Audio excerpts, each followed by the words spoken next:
Can we keep playing the okay, good. Can we turn it up a little bit so it's more pump up? Okay, here we go. Okay.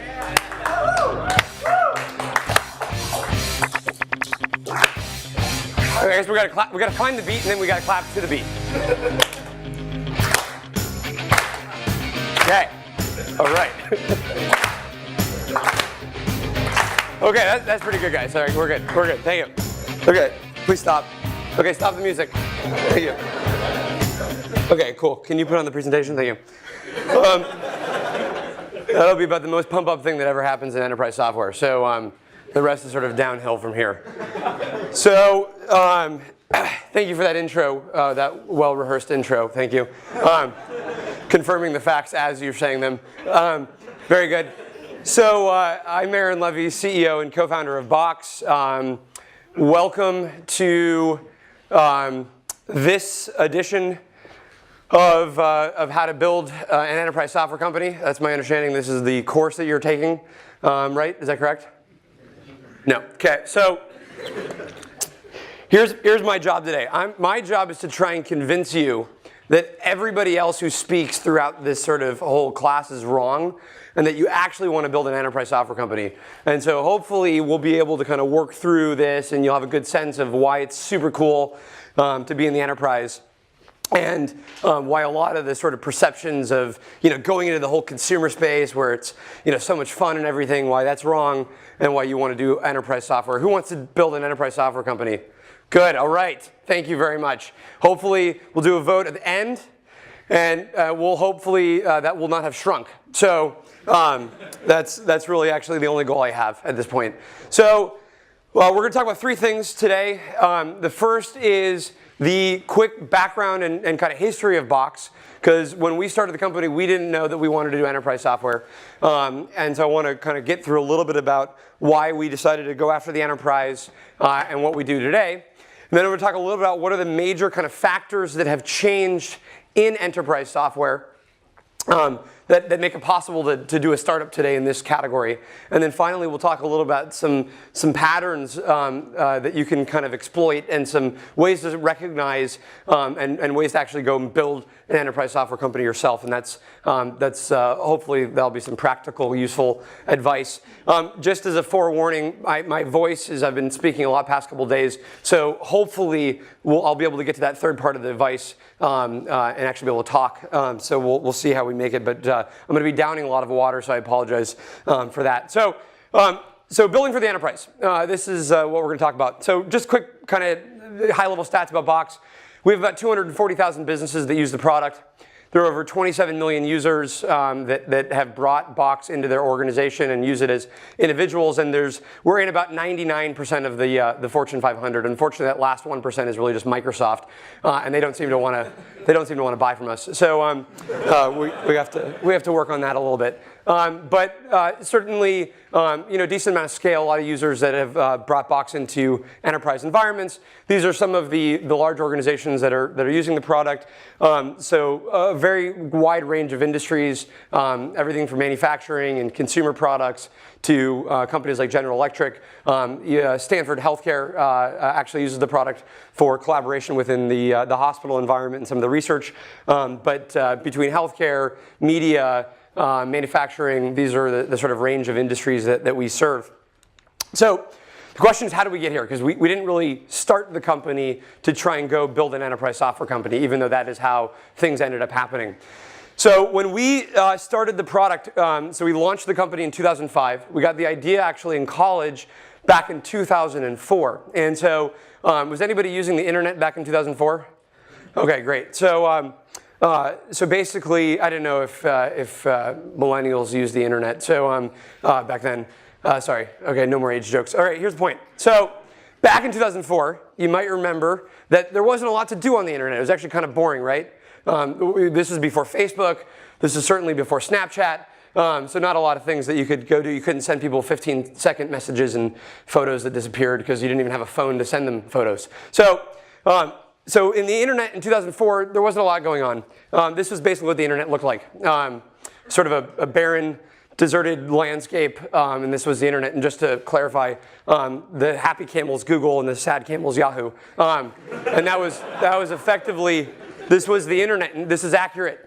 This is the internet in 2004. Yahoo has done a lot better since then, but back in the middle 2000s, they were certainly trying to find their way, and Google was sort of, kind of taking over the world. But this was the extent of the world. So what we noticed in 2004 in college was that it was, for some reason, and this isn't so much the case today, but back in 2004, it was like really hard to share files. And as simple of an idea as that is now, you go back 10 years and it was either really expensive or it was really hard to move data through different corporate networks. So I had an internship at the time, and in the internship, most of my job using data was actually just to copy printed out pages and then put them in cabinets.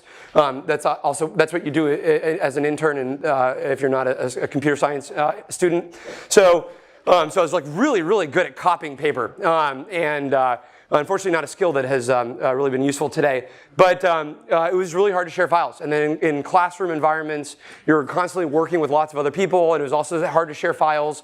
Where I went to USC, and USC gave you 50 megabytes of online storage space in your email account. 50 megabytes. So you can basically store about one file, and then it would auto-delete every 6 months. So basically, I don't know who was running IT at the time, but they certainly didn't buy hard drives.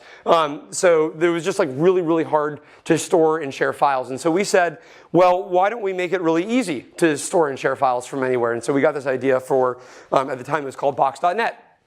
And what we noticed was there were a bunch of factors that had changed in the software world. The first was that the cost of storage was sort of dropping dramatically. So in our business, basically every year or two, you can double the amount of data and storage that goes into a hard drive. So what was uneconomical 2 or 3 years ago, all of a sudden becomes feasible because the cost of computing and the cost of storage has dropped. We had more powerful browsers and networks. So Firefox was just emerging. People were using the much faster internet in both their homes and in the classroom. And then people had more locations that they wanted to store and share information from. And so we had these sort of three factors that all of a sudden were emerging. And I'm gonna sort of pull these factors back later when I give some kind of tactical advice. But sort of the first point to remember is always sort of look for these changing technology factors, because any market that has a significant change in the underlying either raw materials or enabling factors is an environment that's about to change in a very significant way. And so we were very fortunate that basically the need for data in the cloud was growing in importance, and the cost and the feasibility of doing it was also improving rapidly. And so we decided to put together this really quick version of Box. We launched it as box.net, and the idea was let's make it really easy to share files. And it turned out that the idea clicked. We got angel funding from this guy named Mark Cuban, and this was before Shark Tank, but it was very similar. And so we got this funding, and we decided that, okay, this is going to be super exciting. We are going to drop out of college. We're going to move to the Bay Area, and it's going to be totally awesome. And when you drop out of college, anybody drop out of college yet?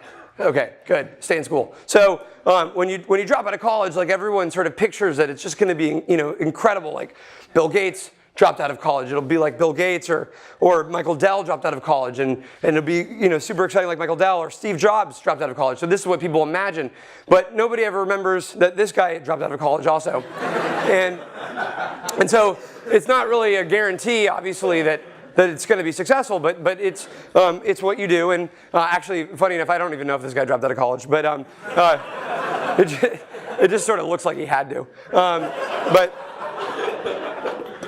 And I apologize if anybody's related to me. It's just a funny picture on the internet. So basically, we decided we would drop out of college. We moved up to first Berkeley, and then we moved to Palo Alto a little bit thereafter. And we decided that we were going to open up the product for free. We got hundreds of thousands of people that would sign up for the product every single month. So we had a free version of the product called, if you went to box.net, you got a free 1 gigabyte of file storage space, which was, again, quite a bit back in 2006 at this point. But we were getting so many users, and we were trying to figure out what to do. And what we ran into was a common problem that really any startup runs into, but was really pronounced by our business model, which was that for consumers, we had built a very robust, a very comprehensive product. And for enterprises, we had actually built too sort of insignificant of a product. So for consumers, what we were running into was we had all these features that you could pay for, but a lot of the consumers didn't need all of those features. And for enterprises, we didn't really have enough security, and we didn't have enough capabilities around how enterprises wanted to use their data. So we basically had more functionality than what a consumer wanted and less than what an enterprise wanted. And so we found ourselves at this juncture. And we found ourselves basically in this period where it was very difficult to figure out what we wanted to go do with the business. So we had to make a choice, right? And so we were at this path where we just had to choose. We were at a juncture where we had to choose which path to go down. And this was back in early, mid 2006 up to late 2006. So I was, I think, 23 at the time. My co-founder was 22. Our founding team was even younger. We'd all dropped out of college. And so what back in 2006, 2007, we imagined, these two paths, and sort of the worlds were very, very different. Like when you do a consumer startup, it's basically just lots of fun, and you have parties all the time, and it's just super exciting. And then in the enterprise, you basically are battling these just large incumbents. It's a fairly thankless model because people just generally hate enterprise software. So that was sort of how we imagined the two paths was we had to choose one of these two worlds. And so we looked at that and we said, okay, well, consumer looks really fun, enterprise looks really hard, and there's a lot of competition. At the same time, in the consumer space, you are always fighting this issue of how do you monetize? How do you actually get people to pay for products? And in the consumer space, there's really only two sort of business models that you can do. You can have people pay for your application, or you can provide advertising on the application. And so just to give you a little bit of perspective, these are today's numbers, just to give you a little bit of sense of the scale difference. In the consumer world, there's about $35 billion spent on mobile apps every year. Pretty big number, right? $35 billion, that's a lot of money being spent on mobile apps today. For advertising, the global digital advertising market is $135 billion. So, basically combined, most consumer companies are going after, if you're not doing e-commerce, going after about $170 billion of either sort of purchasing power on applications or global advertising around these kinds of services. So, big numbers, a lot of opportunity there. However, in the enterprise, there's actually $3.7 trillion spent on enterprise IT every single year. So these are the servers, the infrastructure, the software, the networking, the services. All of that stack of technology equates to a few $1 trillion spent every single year. And so what we realized was, okay, there's a pretty wide delta between these two markets. We are going to be fighting over trying to get consumers to pay a few dollars a month, and Google and Microsoft and Apple will probably try and make this product be free over time. And there were sort of rumors that Google Drive was coming out, and these kind of products that eventually happened were going to come out. But in the enterprise, it's not so much about that they are trying to always save money on IT. They're actually trying to increase productivity. They're trying to get higher performance from their businesses. So the value equation is very different, right? In a consumer, we have a limited amount of money that we want to actually, make sure that we conserve for as few things as possible that we're going to spend. In the enterprise, it's a little bit of a different shift where you're trying to think about actually what can I get out of technology and how much value is that for me. So that was a really important data point. However, the problem was that enterprise software was really, really unsexy, right? So again, very competitive, very difficult to build a business. It wasn't something that really you sort of shot out of bed in the morning and said, okay, I'm super excited to build an enterprise software company. And the reason for that was actually pretty straightforward at the time. The way that you built software was very slow. So you had to be very slow because you couldn't break anything for customers. The sales process was very slow because customers take a long time to purchase technology. So I think everyone's sort of used to this concept that, usually when you try and sell enterprise software to a company, it can take up to a couple of years for them to actually just buy the software. And then it can take a couple more years for them to even implement the technology in the first place. So a lot of companies are around for a few years without having their technology even used in the enterprise. That felt like a huge problem and not like something we wanted to be a part of. The technology itself is fairly complex. So the user experience, I don't know how many people have had to use most enterprise software, but it's generally really complicated. You find yourself asking, why in God's name did a designer sort of put 47 buttons on the page, and you just can't even understand it? And the reason is something we'll get into in a second, but basically there's just no love or care for the design and the user experience. The software is just really complex. And then finally, if that wasn't bad enough, all of a sudden you had to think about how do you actually sell the software. And for anybody who loves the power of the internet, this notion of having a sort of sales intermediary to get to your customer seemed like really unappealing. Like, you're going to have to go hire a bunch of people that are going to be everywhere in the country, and they're going to be the only interface you have to your customer. You're going to have to hire these guys named Chuck, and Chuck's going to roll in with a briefcase, and he's going to just try and sell lots of enterprise software to the customer. Just so we're clear, this is what Chuck looks like. And that was the sales process that in the enterprise that we at least imagined in our head.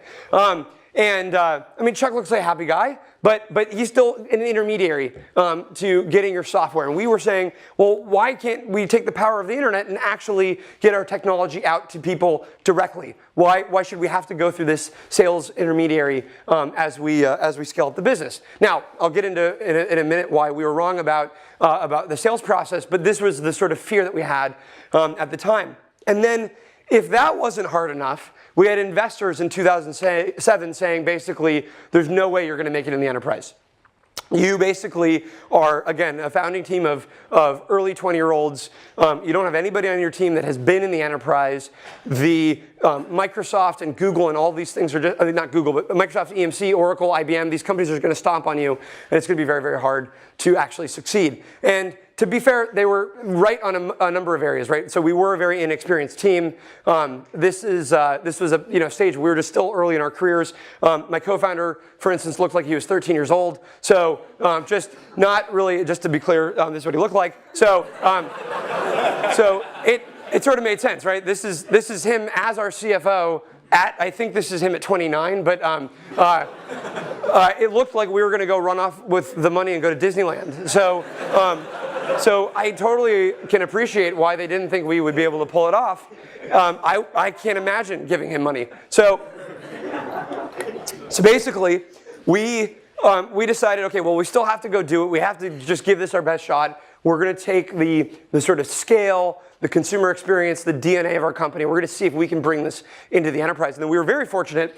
We had an investor who was equally early in his career and made a bet on us because sort of with the belief that there was something fundamentally changing with the enterprise that we would be able to take advantage of. And so we decided that if we're going to do the enterprise, if we're going to go after the enterprise, that we would have to play by a very different set of rules.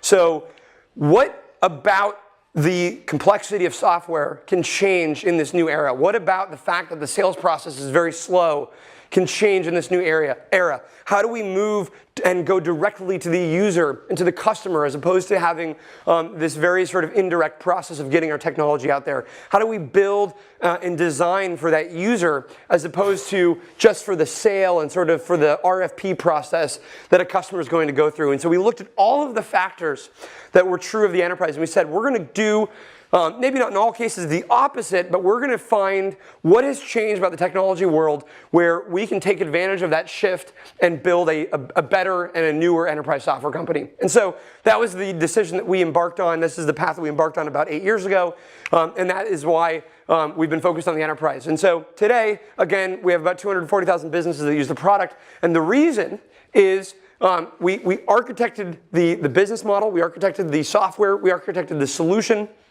to work in sort of one specific version of the world, and it turned out that that version ended up being the sort of the one that happened. And I'll go into a little bit about what has changed about the world that we sort of built our company around, and what I would highly recommend you, if you're building an enterprise software company, make sure to orient your technology and solution around. So that was sort of why we made the decision, kind of how we started to take on the problem. Now I'd like to talk a little bit about what has changed about the enterprise that makes it sort of so possible to enter it today better and more seamlessly than ever before. So everything about the enterprise, and then by definition, the software that an enterprise uses, has changed just in the past 5 years. This is probably the most magical time. If there could have ever been a magical time to build an enterprise software company, now is absolutely that time, just in terms of how much change is going on within organizations. So let's just go through a couple of these things. So the first is that most application categories are moving to the cloud. And the big difference is this idea that if you were going to start a customer relationship management software company, or a business intelligence software company, or even a content management company 10, 15 years ago, you basically had to go have your technology be implemented in every single customer location, no matter how many customers you sold to, no matter what regions they're in. Every single customer had to put that in their data center. And that was the flaw with on-premise computing, was you were repeating all of this work. You were creating so much redundancy, and it was then slowing down the entire process of delivering and building software for the enterprise. And then all of a sudden the cloud came around, things like Salesforce.com, things like Amazon Web Services, that basically said, why is it that every customer that wants to just implement a couple servers has to go procure the servers, put them in their data center, put all the security, all the networking around those servers, and then 6 months later they go live, and then a developer can use them in the organization, or same thing with an application. Amazon said, why does that make any sense today, when we could just put together thousands, tens of thousands, hundreds of thousands of servers and make them available on demand, and you just use what you want when you need that. And that's obviously the definition of cloud computing. What is happening, though, is finally CIOs and large enterprises are taking advantage of this. So it seems obvious for everyone in this room, because you would never build a company by buying your own servers. You would start it on Amazon or Google or Azure or whatever. But to an enterprise, there are decades, literally decades of investment in infrastructure that now has to move to the cloud. And so that's obviously a massive shift that is finally happening. We are moving to a world of cheaper, low-cost, on-demand computing from a world of expensive computing. The benefit to building a startup is that customers don't have the same kind of friction when they're going to go adopt new technology, right? As soon as the computing is so much cheaper, it becomes easier to adopt new solutions, which means that their barrier for having a conversation, their barrier for introducing them into their enterprise is a lot lower, which creates a massive opportunity for startups. We're going from a world of customized software to really standardized platforms. So it used to be that you had to build custom integrations and all of the custom experiences on top of the software itself, and now customers are realizing that actually they want open platforms, and they can customize at the layer above the product. It used to be that when you were building an enterprise software company, you could only really sell to the top 5 or 10,000 companies in the world, because only those companies had the wherewithal, the talent, the infrastructure, and the budget to deploy your technology into the enterprise. Today, literally a 2-person company can sign up for Box, as well as we work with General Electric, which has over 300,000 employees. So the fact that you can now serve a small business anywhere in the world, as well as some of the largest companies on the planet, mean that there's much larger markets that you can go after, which makes it obviously even a better economic proposition to go after the enterprise. The platforms themselves are becoming more global. So our customers were international literally within the first couple of weeks of starting the company. It would have been, usually if you had done enterprise software the traditional way, that would have taken years to actually be able to go international. And then finally, and probably the most profound shift of all, is that because of mobile devices, iPhones, iPads, tablets, Android devices, the IT model of the enterprise has become a lot more user-led. And that's fundamentally important, because in an IT-led world, incumbents generally win, because they have the existing relationship with the IT organization, with the CIO, with the spending power within that company. In a user-led model, users are bringing in their own technology. They're bringing in it on the sales team. They're bringing it in the marketing team. They're bringing it in finance. And you can build software then around the user, which means that they can bring the technology in. Then you can sell to the enterprise when they want to have better control, better security, better scalability. So you still have the same business model as a traditional enterprise software company, but the way to get into the company is now through the end user. Okay. So those are qualitative factor changes, just a couple quantitative factor changes. There's over nearly 2 billion smartphones on the planet. That changes every single IT model on the planet, because it used to be 10 years ago, if you were managing technology for an enterprise, you just had to manage the computers and the network that were inside of your building. But now, with billions of mobile phones, you fundamentally have to be able to manage the network and the computing that is going to be anywhere at any time on any network. And that creates a massive opportunity for software companies, because no incumbent has built the technology stack. Sorry for my voice breaking again. No incumbent has built a technology stack that powers this next generation of work and how enterprises are using their data. So that creates a massive startup opportunity. There's nearly 3 billion people online. What that means is that every single enterprise is equally changing how they're going to get their own products to their customers, which means that every industry changes. And so there are really only two moments of opportunity where a technology revolution will happen in the enterprise. The first is if the raw materials change. So cost of computing goes down, and then it's better to centralize and then let people use it on demand. The second major change is that the very customers that these enterprises have to go after need new experiences of working with those enterprises' products. Let me give you an example. When you go off campus, you probably use something like Uber or Lyft as an example. If you are in the transportation business, if you're in the shipping business, if you're in the logistics business, Uber represents a massive change to your industry. So you can't just let Uber exist and do its own thing without understanding what are the implications of Uber, what are the implications of Instacart, what are the implications of Lyft to my business model. And so in a world where enterprises are dealing with that kind of change, they're going to need new technology to help them evolve their business models and how they adapt to this disruption. And so in every industry, and this is why it's an amazing time to even build vertical software companies for industries, right now, every single industry is going through a major business model and technology-oriented disruption, which means that they're going to need technology from startups to help them work through this. I'll give you a couple examples. So in the retail industry, there's this notion of sort of omni-channel or multi-channel commerce. You're going to shop online, you're going to shop on your phone, you're going to shop in a store, and you want things to be delivered to you as well. So most of the incumbent technology in the retail industry doesn't power multi-channel commerce. Nobody is prepared for what does it mean when consumers want to go actually buy goods at any time from anywhere with better information and better intelligence. So every retailer in the world is going to need a new technology stack to power their retail experiences. In the healthcare space, every single healthcare institution is trying to find ways of building more personalized experiences, more predictive experiences. They want to have medicine be adapted to the individual. As the business model of healthcare changes from being about charging for the surgery, charging for the checkup, and instead really where the customer pays for wellness and staying healthy, then all of a sudden every healthcare institution needs better technology to deliver healthcare experiences. They're going to want to deliver telemedicine. They're going to want to deliver healthcare in more regional locations as opposed to just in the monolithic hospital environment. There's going to be new use cases around how do our electronic health records get connected to one another so doctors can make far better decisions.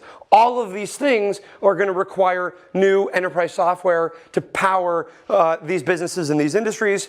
In the media space, as an example, you have a world where an industry is going from really linear programming, so whether that's television, whether that's music, or whether that's movies, this sort of very linear supply chain oriented business model where a film gets made, it goes to the movie theater for 3 months, and then afterwards it goes to iTunes and these other platforms, to a world where people want experiences on demand. So that's going to change how distribution works on the scale of 3 billion people that are on the internet. And again, no media company has a platform that is going to be able to actually power how content and data and information moves through the system at scale. I was just in LA yesterday meeting with a media company that has basically done predictive analytics to find their potential moviegoers in the population of 3 billion internet users. They want to be hyper-targeted on how do they get to the sort of specific 30 million people that are fans of different kinds of film types. And so all of a sudden, you have a movie company that actually needs big data, and they need business intelligence, and they need marketing automation to go power how they're going to go market and distribute their movie. So again, totally unpredictable mashup of two industries coming together where all new kinds of software is going to be necessary. So every industry is going through some form of this change. You can pick any industry you want and sort of zoom into it and say, what are the underlying technology factors that are going to change the business model of this industry in the next couple of years? And then there's going to need to be software that goes and powers those experiences. Cool? Are we all on the same page? Great. I just need to drink water, so if you could say something, that'd be great. Can we also edit out my water drinking so it doesn't make it look like I just have some weird water problem? Okay, cool. I mean, think about the future of water. Who's going to power that, right? That's going to need software, I'm sure. So basically, every company in the world, we think of. The good fortune of being in Palo Alto, being at Stanford, is we're so hyper-focused on technology. And we think of the technology industry as an industry. But in reality, what's happening is every company, every industry is going to have a technology component of what they do.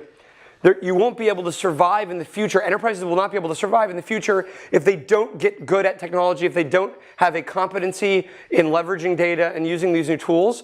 But they're going to do that through working with what we consider the technology industry, as opposed to everybody building out these pockets of expertise themselves. So there's going to be a lot of partnership over the next 5 to 10 years where companies are going to need to use technology to work smarter, to work faster. They're going to need to do this more securely, and this is going to change not only how individuals work in these environments, but ultimately change the business models of these companies. So that was chapter 2 of this.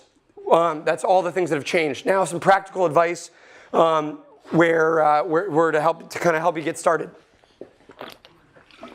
And to be fair, most of this advice is looking through the sort of lens of retrospect, which means that this is not always how things happen, but I can look back in time and say these are the things that led certain things to be true. So it's hard to be super deterministic about building a company, and you might not have all of these things totally figured out, but this will give you a sense of some of the patterns to recognize and opportunities to exploit as you're building or thinking about building an enterprise software company. So the first is spot technology disruptions. And this is going to be true whether you're building consumer or enterprise. The rest are more enterprise-oriented, but this is just fundamental to entrepreneurship if you're going to build a tech company. So you have to look for new enabling technologies or major trends, like fundamental trends, that create a wide gap between how sort of things have been done and how they can be done. And so looking back in time at our business, the gap was basically storage was getting cheaper, internet was getting faster, browsers were getting better, yet we're still sharing files through this very complicated, very esoteric, very slow and cumbersome means. So any time where the delta between what is possible and how things work today is at its widest, that is an opportunity to go build new technology to go solve a problem. And so as you're looking at the enterprise, the question is, what about the cost of computing dropping so rapidly changes what enterprises can do with their data? What does it change about what you can do from a business model standpoint? What was impossible because of either economic feasibility or technical feasibility 10 or 15 years ago that now all of a sudden is possible. And a fun thing you can do sometime is if you go look at articles from like the 1990s or even the 1980s, business articles about technology, all we're really doing is repeating a lot of the technologies that were tried 10, 20, 30 years ago. It's just, it was too expensive, it was too unusable, and we didn't have the enabling technologies to make it possible. So you can kind of see this pattern emerge constantly where something that was impossible 5 or 10 years ago all of a sudden becomes very practical. So I'll give you an example. There's a company called PlanGrid. Does anybody know what PlanGrid does?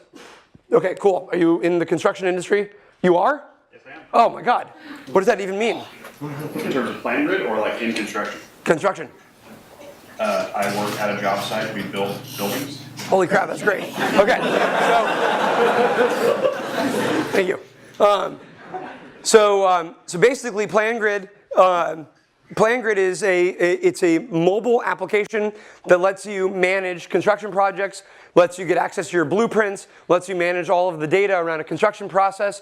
And what this team realized was that $4 billion, I believe, are spent every year printing out blueprints and making all of the prints and updates to those blueprints anytime there's a change, and then that has to ripple and cascade through a very wide network of contractors and construction people every time that there's even just one slight minute change. And they realized that, with the iPad, all of a sudden we have the perfect form factor to be able to load up blueprints and load up content, and this is something that could ripple through the construction industry, which isn't necessarily notoriously known for kind of high technology except for on the design side.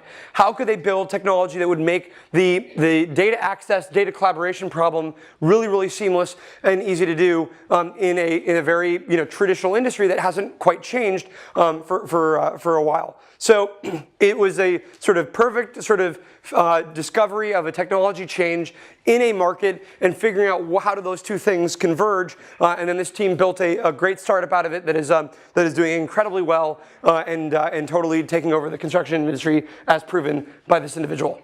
Thank you. So the next thing is, in the enterprise, you want to start intentionally small. And what I mean by that is, you want to find, and this is again true of a lot of companies, but even more true in enterprise, in a user-led paradigm. You want to find the wedge that is sort of the very natural place where you can create a product that will slip in between the gaps of other existing products, but is something that you think over time expands to become a more important part of the enterprise architecture. So what you want to start to do is say, we're going to take this sliver of a problem, we're going to totally make the user experience on that incredible. We're going to either change the business model, we're going to create new technology that makes this previously difficult problem really, really simple. And it might feel small at first. Maybe you're going after small businesses and then you're going to move up market. Maybe you're starting at just a sliver of the use case and then you're going to expand out. But you intentionally start small because you will not be able to compete with an incumbent, because the incumbent is going to always go for the full solution. So you have to find what are the gaps in the full solution that are significant enough where a customer is going to want to solve the problem with the discrete technology, but that over time you're going to be able to expand, again, either to larger customers or to more use cases over time.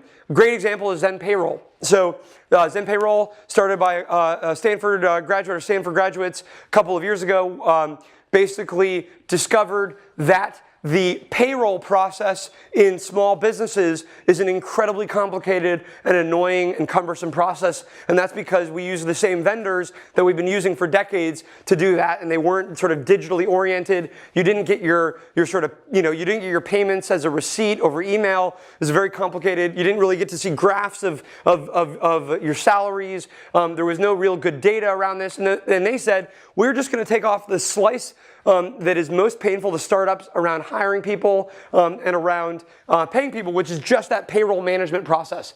We're going to plug into a lot of existing infrastructure, but we're going to make it dead simple to go do this. And now they're able to move both up market over time as well as deliver new services over time. And what happens is the incumbents in this market initially look at something like Zen Payroll and they say, well, that's small, it's only for small businesses, it's not going to be very powerful, but that's just the start. Because as they get that wedge and as they fit into the market, they're going to be able to expand again over time, build out more services and more capabilities, but they found just the exact right opening to build a new company and have that emerge. The next is you really want to find asymmetries. You want to find, my God, okay. So can we do some some tuning of my voice later? So at least it'll sound like I'm doing rap. Okay, there you go. So you want to be able to you want to do things that incumbents can't or won't do because either the economics don't make sense for them, or the economics are so different or so unusual, or because technically they can't. I'll give you 2 examples. So if you're going to build software today for the enterprise that goes after an incumbent category that has more of a suite-oriented approach, then what you want to go do is you want to build technology that's going to be platform agnostic. Because what suite players will do is they want everything to be integrated with itself, and that there's more value with that vertical integration. But you want to go after a different axis, which is you want your technology to work across all of the platforms, so that way you can work with so many different kinds of customers, and you can be an ally to so many different kinds of platforms, which a traditional incumbent is not able to do. So that's something that is usually technically infeasible because of how either something has been architected or because it's a fundamental component of the business model to not do that as the incumbent. But the other thing is try and do things that are economically infeasible. You can look at the cost structure of an incumbent company and discover where are they not going to be able to drop their prices because that business model is fundamental to the existence of the company, or where can you find ways of monetizing the customer that are unusual or unique that no one has discovered before, and thus is really not practical for anyone else to do? That's a company called Zenefits, where they have an HR management software company that helps you as a small startup manage all your benefits, all of your HR information, and instead of charging the startup, which might not value that software at the stage that they're at, they realize that they could get commission from the insurance companies, and that basically pays for the ability to use their software. So the customer itself is not paying for Zenefits. The Zenefits platform is being paid for by the insurance company, and they've thus invented a business model that no other software company has been able to think of or attack, and they're equally going and disrupting a category that hasn't seen a lot of innovation previously, which is the health and benefits space within small businesses. The next is you want to find the really crazy but sort of still somewhat reasonable outliers within the customer ecosystem. So you need to find the customers that are sort of at the edge of their business or at their business model or of their industry, and find the unique characteristics about those customers and leverage them as your early adopters. So Paul Graham has a great article where he talks about living in the future and building for what is missing when you're living in the future. So that's a sort of easy way to spot trends and patterns about disruption that's playing out. The same is true in the workplace. If you find customers that are working in the future, you will be able to work with them to find what is missing when you're working in the future, and how do we build technology that supports all these new use cases that are going to emerge. There's a company called Skycatch, which does enterprise drones. And at first it seems very kind of weird, but in the construction space, in farming, in oil and gas, they're using drones now for data capture and the ability to do modeling of different environments. And so this company is able to find all of the companies that are at the bleeding edge of their industry, what is unique or new about how those organizations operate, and they built and worked with a lot of those early adopters to establish their platform, which is, again, really one of the first enterprise drone companies. So the idea is go look at your market, find the customers that are at the bleeding edge of the market who use technology to get ahead and that use technology for performance advantages, and then go work with them to discover how your product can evolve. 2 minutes. Okay, good. Okay, so the next one is, but then there's a part 2 in 5 minutes from now, or not? Is that not the case? Okay, so listen to your customers, but don't always build exactly what they're telling you.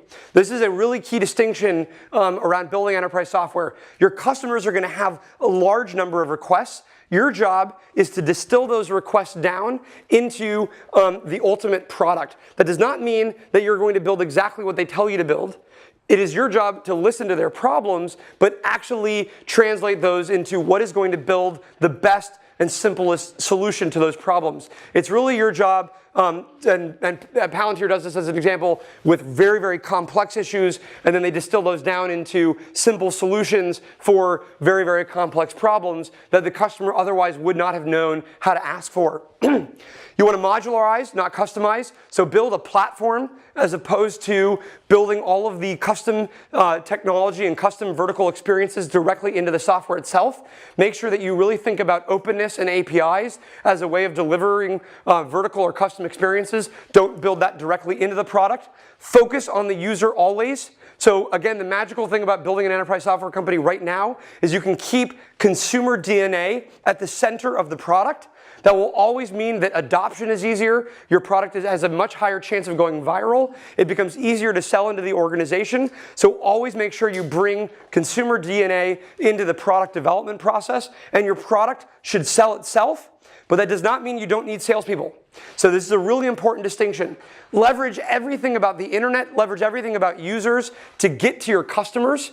But you still will likely need sales as a way to help your customers navigate your product, help your customers navigate the competitive landscape and the ecosystem. So you're going to want consultative, very, very sort of domain-oriented sales individuals that are going to be able to be helpful in your customer being deployed and enabled in these organizations. But don't make that be a substitute. Do not make that be a handicap for building a great product. So you fundamentally have to keep the product at the center of that. A company called Mixpanel comes in through the developer and then over time is able to sell to that organization with a more inside sales-led process. Also read these 3 books.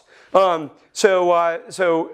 the Chasm, Innovator's Dilemma, and Behind the Cloud. These 3 combined, especially if you binge and you just read them all, you'll definitely come out the other end with a massive software company. And so, in closing, today, right now, when you leave this room, is an amazing time to go start an enterprise software company. So I wish you the best of luck. And of course, if it doesn't work, we are hiring. And then the only other caveat is please do not compete with me because I have a lot of competition already. So ideally, either come work for us or build your own company. So thank you very much.